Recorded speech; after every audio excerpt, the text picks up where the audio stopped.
Hello student, welcome back to mobile पर coaching. मैं आज इस वीडियो में आपको नागरिक शास्त्र का लघुत्तरीय प्रश्न बताऊंगा। जितने भी बच्चे 2025 बोर्ड एग्ज़ाम देना चाहते हैं उनके लिए वीडियो काफ़ी ज़्यादा इम्पोर्टेंट होने वाली है, तो वीडियो को बिना स्किप किए एंड तक ज़रूर देखना है।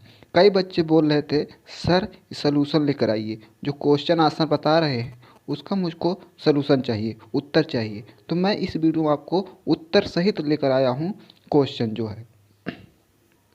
तो देखिए पहला क्वेश्चन क्या है, यूरोपीय संघ पर संक्षिप्त टिप्पणी लिखिए। आपको टिप्पणी लिखना रहेगा, तो किस प्रकार से लिखिएगा आप लोग, देखिए आप, यूरोपीय संघ यूरोप के देशों का एक महत्वपूर्ण क्षेत्रीय संगठन है। ठीक है। इसके बाद देखिए, यूरोपीय संघ का आर्थिक, सैनिक, राजनैतिक तथा कूटनीति रूप में विश्व राजनीतिक में महत्वपूर्ण स्थान है और यह अमेरिका के मुकाबले सत्ता का एक मजबूत विकल्प के रूप में उभर रहा है। ठीक है, यानी यूरोपीय जो संघ है उसको आप क्या लिखेंगे कि यूरोपीय संघ यूरोप के देशों का एक महत्वपूर्ण क्षेत्रीय संगठन है। फिर कहना है आपको आर्थिक, सैनिक, राजनैतिक तथा कूटनीति के विश्व राजनीतिक में महत्वपूर्ण स्थान है। यानी कि यूरोपीय कहे तो वो आर्थिक में, राजनैतिक में, सैनिक में, उनका पूरा विश्व में राजनीतिक का महत्व है। ठीक है, कूटनीति में भी। फिर देखिए नेक्स्ट क्या है, नेक्स्ट क्वेश्चन जो हमारा है, शीत युद्ध के बाद भारत और चीन का संबंध क्या क्या बदलाव आए थे, कारण सहित व्याख्या कीजिए। तो आपको क्या लिखना है, लिखना है कि 1993 में प्रधानमंत्री बीपी नरसिम्हा राव की चीन यात्रा के दौरान वास्तविक नियंत्रण रेखा पर शांति और सद्भाव बनाए रखने के लिए संबंध में समझौता हुआ। इतना लिखने के बाद आपको फिर लिखना है 1999 से दोनों देशों के बीच में व्यापार तो बढ़ रहा है, लेकिन द्विपक्षीय संबंधों में संदेह बना हुआ है, क्योंकि व्यापारिक संबंधों में सुधार के बावजूद हम विस्तारवादी चीन पर आंख मूंद कर विश्वास नहीं कर सकते हैं। यानी कह रहे हैं कि हम जो चीन पर आंख मूंद कर विश्वास नहीं कर सकते हैं। ठीक है, वो कब क्या कर सकता है चीन, उस पर हम कोई विश्वास नहीं करेंगे। फिर आता है आपका नेक्स्ट क्वेश्चन जो है, आसियान समुदाय में मुख्य स्तंभों के नाम और उनके उद्देश्यों के बारे में बताइए। तो आपका उत्तर है आसियान समुदाय के 3 प्रमुख स्तंभ है। वो कौन से स्तंभ है, पहली हेडिंग आपकी है सुरक्षा समुदाय। इसमें देखिए है, ये समुदाय आसियान देशों के बीच होने वाले टकरावों को दूर करता है। यानी कि कहे तो समुदाय जो आसियान देश है उनके बीच में होने वाले टकरावों को दूर करता है, जिसे हम कहेंगे सुरक्षा समुदाय आसियान। ठीक है। अब देखिए नेक्स्ट जो हेडिंग रहेगी आपकी आर्थिक समुदाय। आर्थिक समुदाय में क्या है, देखिए आसियान आर्थिक समुदाय आसियान देशों का साझा बाजार और उत्पादन आधार तथा क्षेत्र के सामाजिक और आर्थिक विश्वासों को बढ़ावा देता है। यानी क्या करता है आर्थिक समुदाय जी दोस्तों, तो ये क्या करता है, सामाजिक और आर्थिक विकास को बढ़ावा देता है। इसके बाद नेक्स्ट देखिए जो तीसरा हेडिंग है आपकी सामाजिक सांस्कृतिक समुदाय।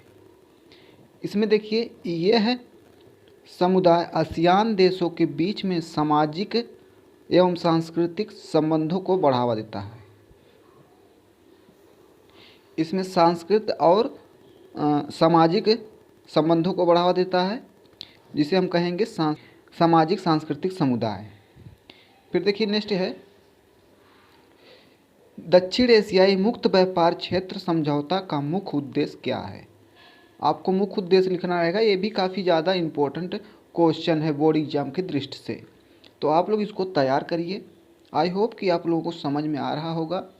इसके बाद नेक्स्ट देखिए दक्षिण एशिया स्वतंत्र व्यापार समझौते का उद्देश्य भारत, पाकिस्तान, बांग्लादेश, श्रीलंका, नेपाल, भूटान एवं मालदीव के बीच वस्तुओं का मुक्त आवाजाही में आने वाली बाधाओं को दूर करना और दक्षिण एशिया देशों के अर्थव्यवस्था को एकीकृत करना है। यानी कि इसका मतलब यह कहना है कि भारत, पाकिस्तान, बांग्लादेश, श्रीलंका, नेपाल, भूटान, मालदीव के बीच में वस्तुओं का आवाजाही जो है मुक्त में, उन बाधाओं को दूर करना ही दक्षिण एशिया का अर्थव्यवस्था को एकीकृत करता है। नेक्स्ट क्वेश्चन देखिए, दक्षेस से आप क्या समझते हैं? दक्षेस मतलब क्या होता है, आप क्या समझते हैं, इससे आपको लिखना रहेगा। ये भी काफ़ी ज़्यादा इम्पोर्टेंट क्वेश्चन है, बोर्ड एग्जाम की दृष्टि से वेरी मोस्ट इम्पोर्टेंट क्वेश्चन ये है। देखिए उत्तर इसका क्या है, दक्षेस अर्थात दक्षिण एशिया, यानी कि दक्षेस मतलब जो सार्क वाला देश है उसमें 8 देशों की संगठन है, तो वही कह रहा है कि दक्षेस अर्थात दक्षिण एशिया क्षेत्रीय सहयोग संगठन दक्षिण एशिया के 8 देशों का एक क्षेत्रीय आर्थिक संगठन है, जिसकी स्थापना इन देशों के आपसी सहयोग बढ़ाने के लिए उद्देश्य से की है। तो इसकी स्थापना कब हुई थी? तो इसकी स्थापना जो है 1983 को हुई थी। ठीक है, दक्षेत यानी सार्क की। सार्क में भारत, भूटान, नेपाल, बांग्लादेश इत्यादि आते हैं। नेक्स्ट क्वेश्चन देखिए, विश्व बैंक पर एक संक्षिप्त टिप्पणी लिखिए। ये भी काफ़ी ज़्यादा इम्पोर्टेंट क्वेश्चन है बोर्ड एग्जाम की दृष्टि से। देखिए इसका उत्तर क्या है, विश्व बैंक की स्थापना 1944 में हुई थी।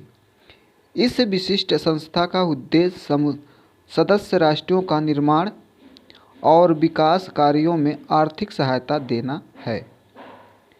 विश्व बैंक की समूह 5 अंतर्राष्ट्रीय संगठनों का एक ऐसा समूह है जो सदस्य देशों के विजन और वित्त परामर्श देता है।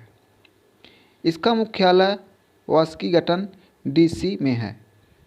तो इसका मुख्यालय कहाँ है? वाशिंगटन डीसी में है। तो आई होप कि आप लोगों को समझ में आ गया। अब देखिए आखिरी लास्ट क्वेश्चन है, सुरक्षा परिषद के कार्य क्या है?